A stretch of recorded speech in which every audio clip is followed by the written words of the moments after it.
Today's vote in the House allowed them to consider my Build Back Better agenda, a broad framework to make housing more affordable, provide 2 years of free universal high-quality pre-K, and 2 years of free community college, provide clean energy tax credits. We can ask corporations and the very wealthy just to pay their fair share.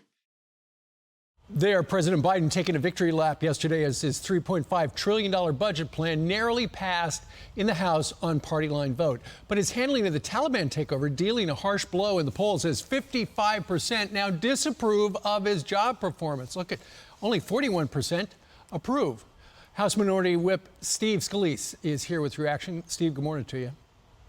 Good morning, Steve. Good to be with you. So the president put off the speech 5 hours, and then rather than talking about Afghanistan, he talks about the win in the House on this reconciliation bill.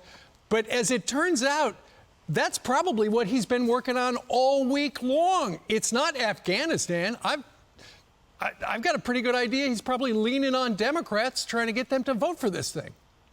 That's exactly right, Steve. In fact, I think what was the most disgraceful thing about this week, in addition to the president of the United States cowering to a terrorist organization, the Taliban, going off of their timeline instead of saying, we're getting every single American out. There are thousands of Americans that President Biden stranded behind enemy lines.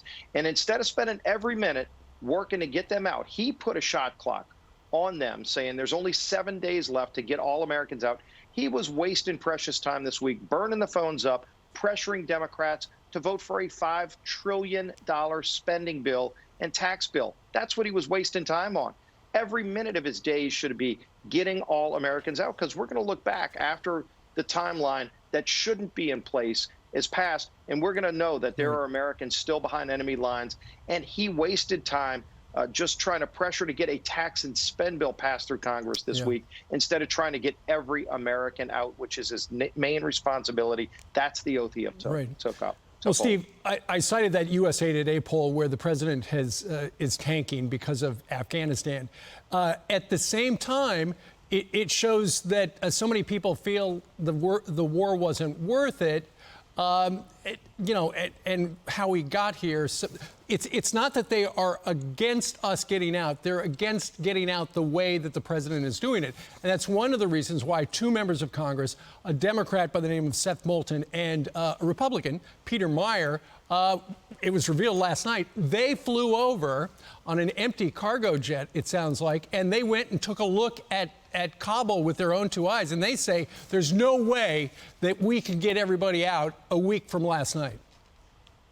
Yeah, and other colleagues of mine are doing the same thing. I've talked to a lot of my colleagues who served in Afghanistan, and we've heard them very vocally talking about their translators that they worked with, friends of theirs that are still left behind enemy lines by President Biden, and they're doing things to try to get people out. Again, every minute of every day by all of us should be spent trying to help get people out.